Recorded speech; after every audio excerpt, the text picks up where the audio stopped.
പാട്ട് പാടുന്നതാകട്ടെ, സംഗീതത്തിനോടുള്ള പ്രിയം എന്ന് മുതലാണ് സ്റ്റാർട്ട് ചെയ്തതെന്ന് പറയാം?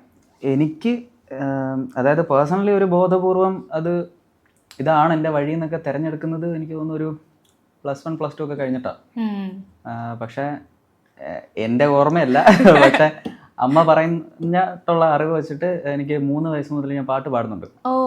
ആദ്യമായിട്ട് പാടുന്ന പാട്ടും പൂവേ പൂവേ പാലപ്പൂവേ എന്ന് പറഞ്ഞ പാട്ട് അമ്മ സ്ഥിരമായിട്ട് 3ാം ക്ലാസ്സില് 3ാം ക്ലാസ്സല്ല 3 വയസ്സില് എങ്ങനെ പാടിയെന്ന് എനിക്കറിയത്തില്ല. പക്ഷെ ഈ പറയുന്ന നമുക്കൊരു മേ ബി അമ്മ ചെറുതായിട്ടൊക്കെ പാടും. അപ്പോൾ അതുകൊണ്ടായിരിക്കും. പിന്നെ അമ്മ സ്ഥിരമായിട്ട് റേഡിയോ കേൾക്കും അന്നും ഇന്നും. അപ്പോൾ വീട്ടില് എനിക്ക് കൂടുതൽ പാട്ടുകൾ കേൾക്കാനുള്ള അവസരം കിട്ടിയിട്ടുള്ളത് റേഡിയോ.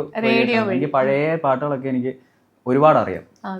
അപ്പോൾ അങ്ങനെ കേട്ട് വെച്ചിട്ടായിരിക്കും ഈ പാട്ടുകൾ എപ്പോഴോ 3ാം വയസ്സിൽ പാടിയെന്ന് അമ്മ പറയുന്നു. അന്ന് പാടി തുടങ്ങി. പിന്നെ അമ്മയ്ക്ക് ആ ഒരു ടേസ്റ്റ് മനസ്സിലാക്കിയത് കൊണ്ടായിരിക്കാം ഇങ്ങനെ ഒരു 5 വയസ്സൊക്കെ ആയപ്പോഴത്തേക്ക് പാട്ട് പഠിക്കാൻ കൊണ്ടുപോയി.